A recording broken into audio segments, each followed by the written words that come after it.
Hey, horse friends, I'm Becca Salamone, and you're watching American Horse Talk Live. I'm excited to bring you a special guest today. She is actually at a conference in Dallas, I believe, in Dallas, Texas, but she's from Ohio, and she's involved in equine rescue and relief for emergencies, and lots of emergencies going on. And I believe Rose just joined us. But anyway, this is Jamie Pierce. Welcome to the show, Jamie. Hey, thank you. Welcome. I'm going to go ahead and bring Rose in as well. Rose Cushing finally got on the line here. Okay. All right, Rose, you're on live right now. Hey, Rose. Hey, sorry for the problem. That's all right. How are you? Good. If you can move to your, I think you're right a little bit, Rose. Move the phone. There you go. And back a little bit to the left. There you go. Yeah, we kind of want to see you centered there. All right. So yeah, welcome to the show. It's nothing like doing this live, okay? But we had problems getting Rose on there, so y'all give us a break, okay? Right. So Rose, you've been working with the folks in North Carolina for the hurricane relief. So tell us a little bit about that. Well, the hurricane hit. People thought it was the flooding was in feet instead of inches. County hardest hit area, and they did not flood in past hurricanes, so they had no idea what was coming. They thought it was going to be a wind event, and it was actually a flood event. So the church steps in and sets up their distribution sites, and there's rescues going on, and it's been quite a time. Yeah. So what exactly is your involvement? I mean, you're just kind of coordinating information, right? You're not over a specific organization. No, really. I'm just a voice in this. The Department of Ag asked me to help them coordinate their distribution centers because a lot of folks were contacting me about donations. Okay. And so I've stepped in as a volunteer and done that for them. Okay. And then you're also working with the North Carolina Horse Council. Is that right? Yeah. Council hasn't been helped us get donations in of hay. Okay. Yeah, I'm having a hard time hearing you. I'm getting a little feedback there. Yeah, sorry. Yeah, I'm showing, and there's lots of folks on this call, and I'm showing their comments here as we're talking. Yeah, Tasha Hooper. Now, Tasha, Jamie, tell us who Tasha is. Yeah, so Tasha is on our administrative team for Worldwide Equine Emergency Evacuation and Rescue Team. Partner in crime, if you will. There's a group of us, 5 of us admin, that really work behind the scenes to get it done, to get the evacuations, to get the rescues, staging sites, and triage areas available for natural disasters across the nation. Okay, and then give us a little bit of background on WWE See and your particular group, which is an offshoot of that. Absolutely. So WWE See started a few years ago, and basically what it is Worldwide Equine Chat, which is a Facebook forum, education forum. And one of the ladies who was an administrative on that team, she unfortunately passed away. Sorry, getting emotional. Oh, that's right. Yeah, she unfortunately and unexpectedly passed away earlier this summer. But after Harvey, she really wanted to create an offshoot group from a rescue and evacuation standpoint, and that's what happened. So we have a team together that we've been working on, like I said, disasters since Hurricane Harvey, kind of formalized it, going into the California fires in December, again this spring, summer, most recently Hurricane Florence, and now we're working with Hurricane Michael and the devastation there.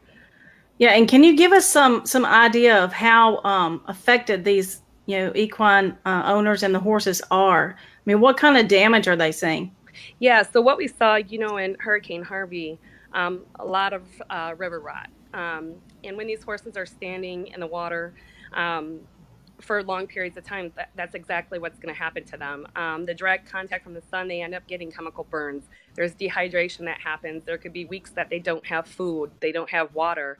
And some of our great rescue teams that, we as an organization, we work with authorities. Rose knows this very well. We work alongside authorities to get us permission to get back to help feed and water those animals and get medical care with the veterinarians that we work with, from a WWE See perspective. Okay. And Rose, are you finding the same sort of thing? And is it difficult to get in there right when an emergency happens?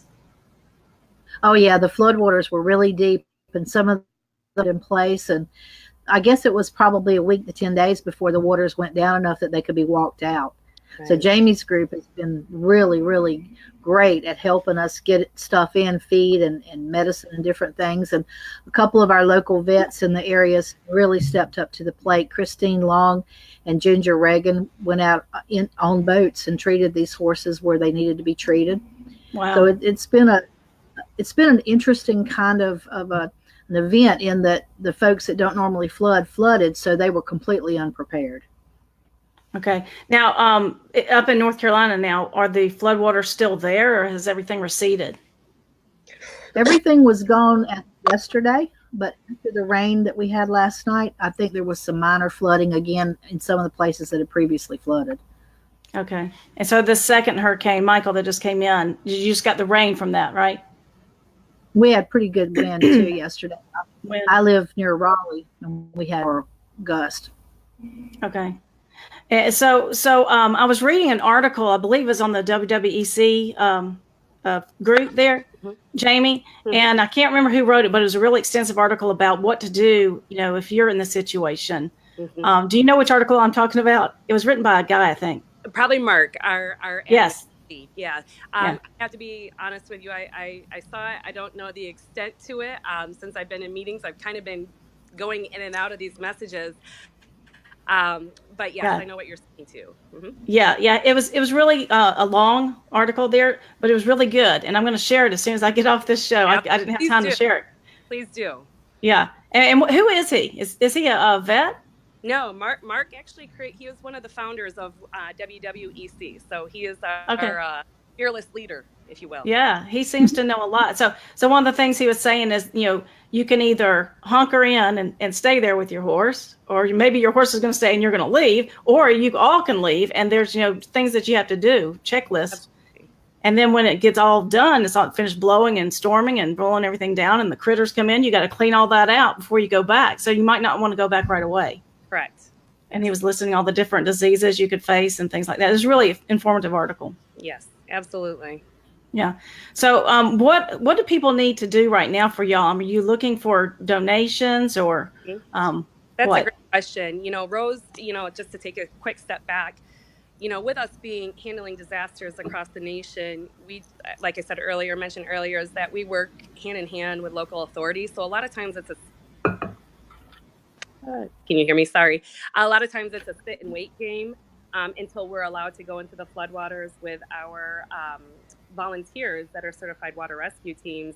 And then after that, we're waiting to go in to rescue them, to bring them to the triage sites that we create, that we find, that we foster, as well as staging sites. And being able to do that because we are across the nation, it's sometimes difficult to find out who those authorities are. So Rose in the Hurricane Florence, as well as now she's helping with Hurricane Michael, has really helped us to be able to make those connections to help us out.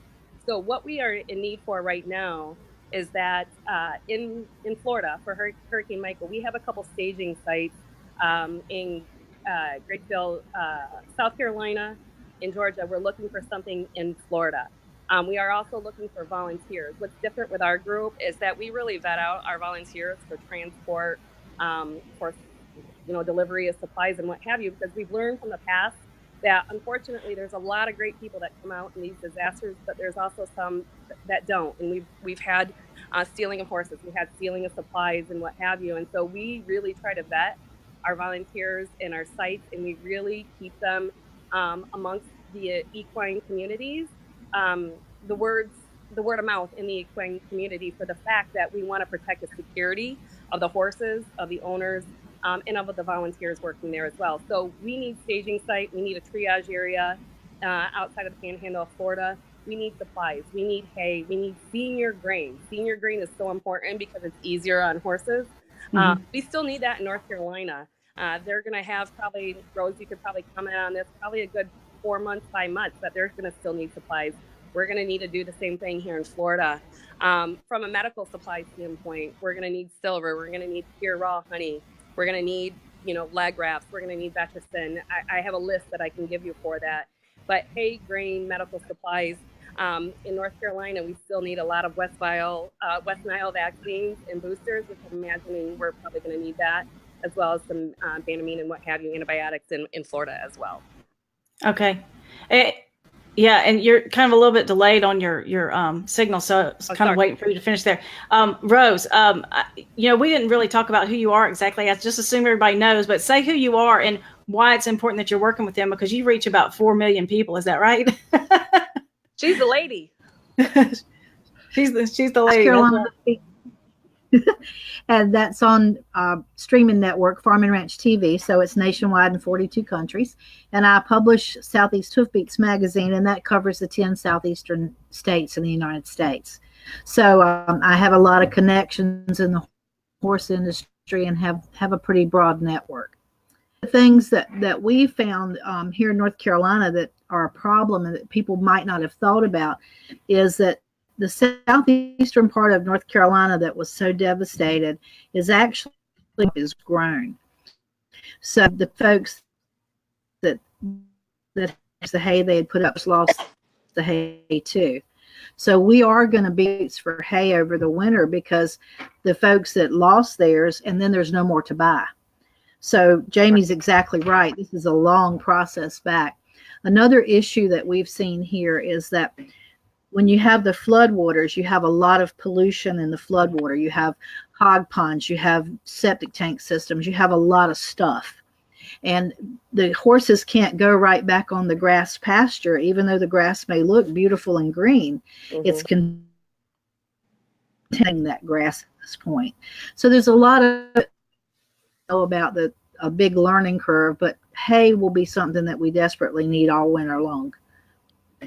Okay. And if I can add to that, Rebecca, not only hay, Rose and I and my group, Tasha, Billy, what have you, we've been getting generous offers from great farmers, from great people that just want to donate hay, but don't have the modality to get the hay to us. So we're also looking for flatbeds and transporters that would be willing to pick up the hay and deliver it to those areas, being North Carolina, being Florida, Georgia, whoever, to really be able to help deliver those needs to those communities. Yeah, when I first, definitely. When I first started working with the Alabama Horse Council years ago, one of the first things I had to deal with was the big tornadoes that came through, and I remember having to deal with all that and how the vets had to go through and euthanize horses and things like that.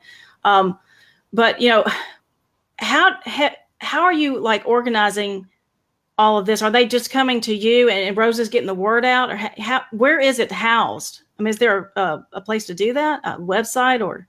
Yeah, so we have a website, and I will share that with you because we work via our website, word of mouth.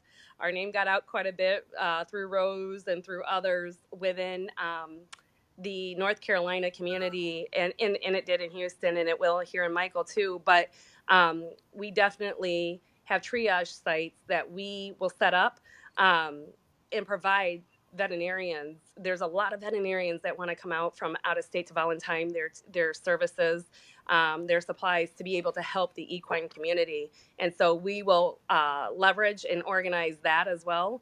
North Carolina was a little bit different in the fact that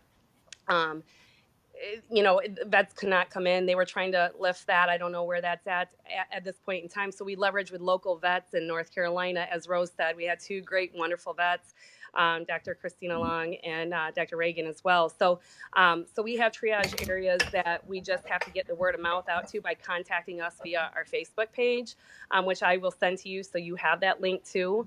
And then my group and Rose, we do a lot of communication with each other to make sure that we can get haulers to get those horses to these sites, but we won't post the addresses on the Facebook page, again, to protect the security of the animals, the horses, and the owners. Mm-hmm. Okay. Do you also work with Debbie Metcalf with Stolen Horse International? We do. Yep. Mm-hmm. Oh, yeah. Okay. She's been a great asset. She is. Great. Yeah. Yeah. We interviewed her not too long ago. She's awesome. She's a great person. What about, I've been wondering about this because what I started saying a minute ago, and then I forgot what I was saying, is the Kentucky Horse Council was big into helping and had a U.S. Disaster Relief Fund. Do you work with them as well? Kentucky Horse Council.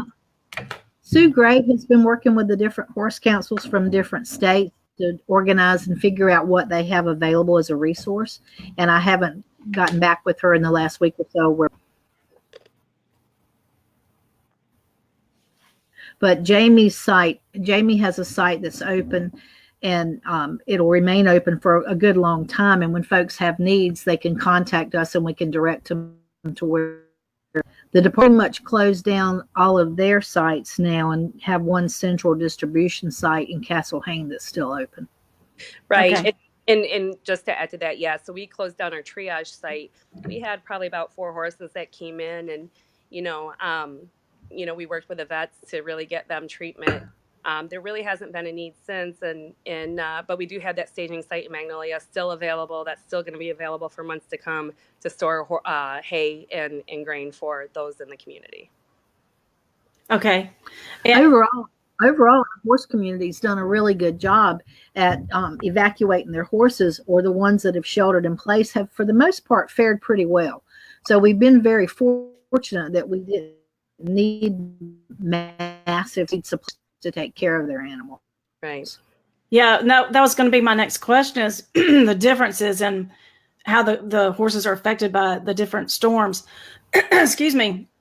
Because I'm hearing that, with this recent one, Michael, that it came in so fast and so strong, there wasn't a lot of flooding like there was in North Carolina.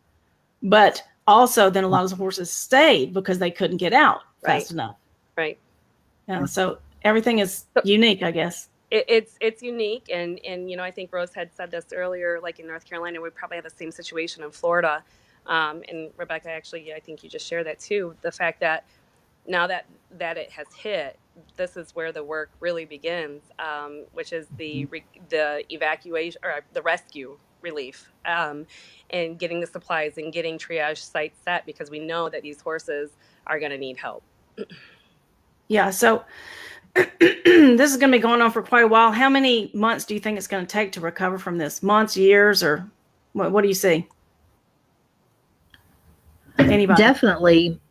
Definitely months and probably years to get some of the folks back on their feet. They lost their fence and they lost their barns, they lost their jobs. When an area floods and, folks lose their jobs, they lose their homes. There's a tremendous amount of folks here that lost their homes. Insurance, they didn't have flood insurance because they weren't in a floodplain, and homeowners doesn't cover anything that has to do with flooding. Well, that's right. And if you have FEMA flood insurance, which I do, it'll cover my house, but it doesn't cover any of my horse buildings or my fencing or my pastures. So you're really on your own when it comes to that.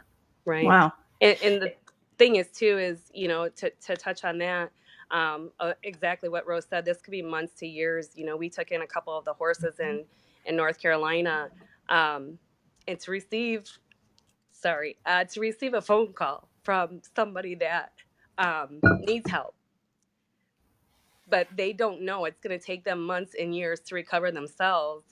And they have to, owners surrender their horses. And this just happened to us. And to get the phone call from owners to say they don't know what to do because they don't know what to do with their life right now is very difficult.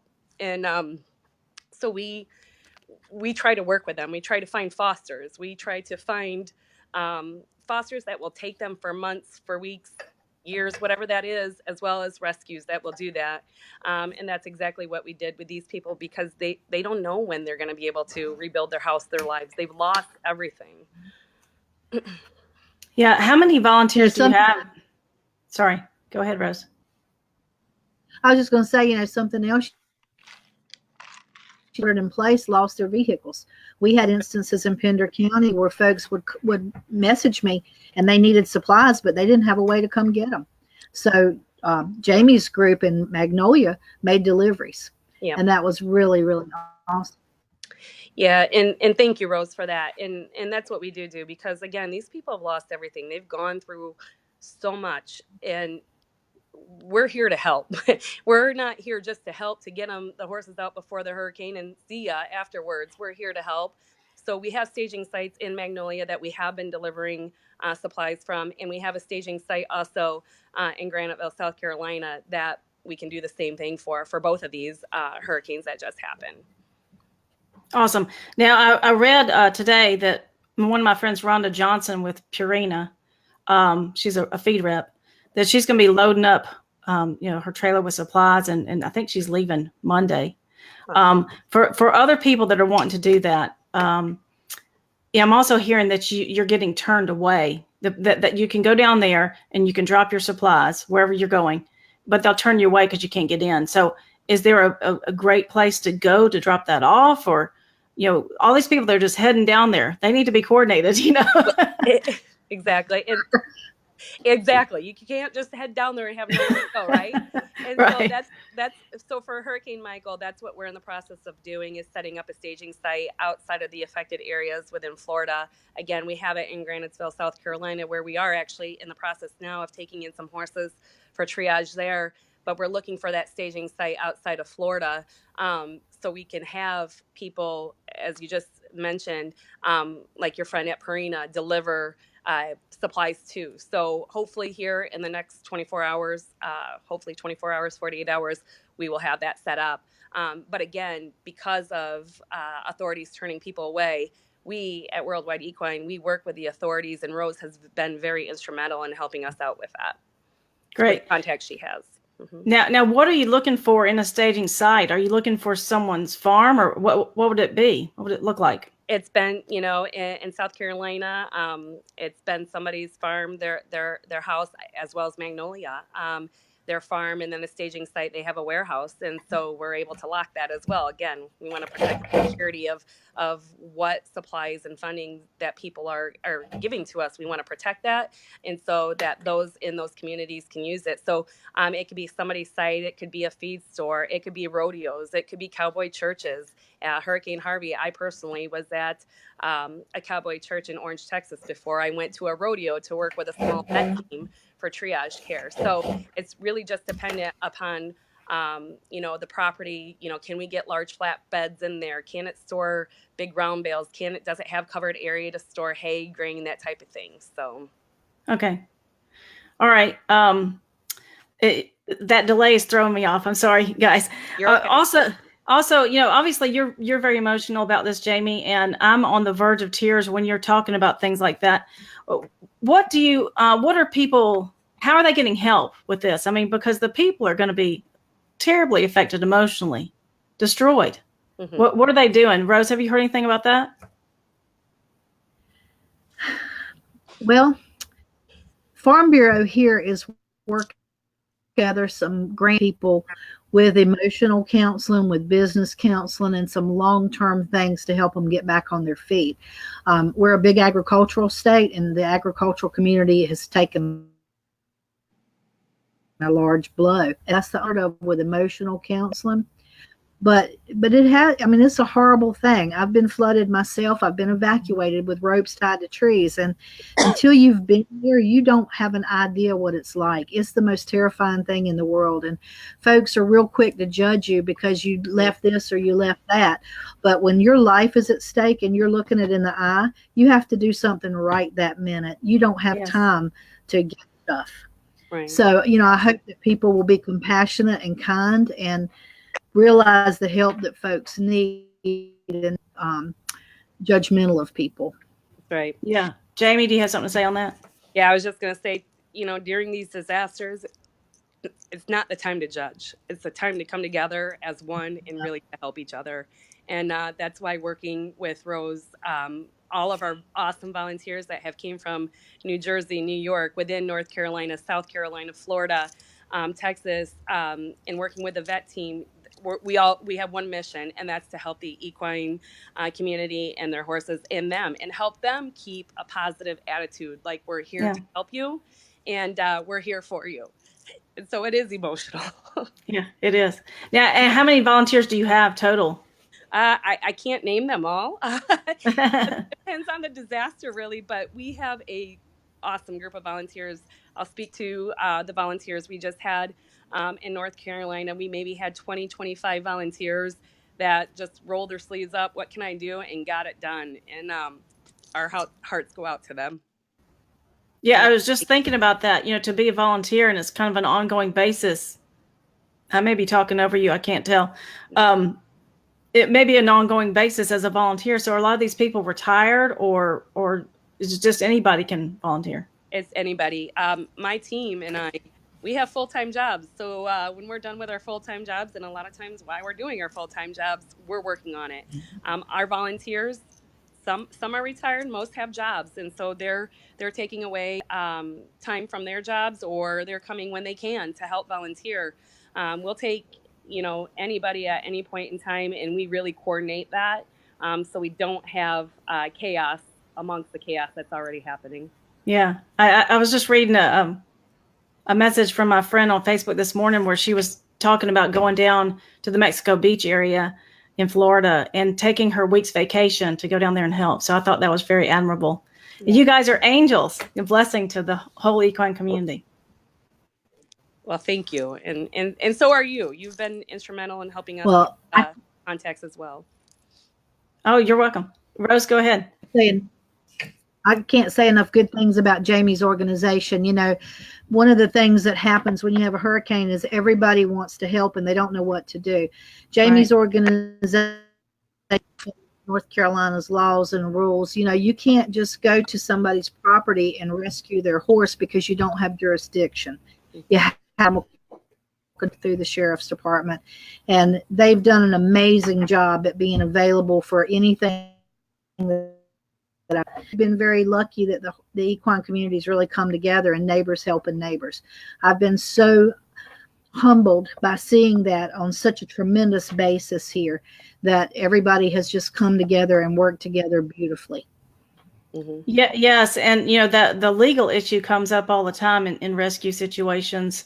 But when it's a disaster like this, is there nothing to fast forward it, or you still have to go through all the channels?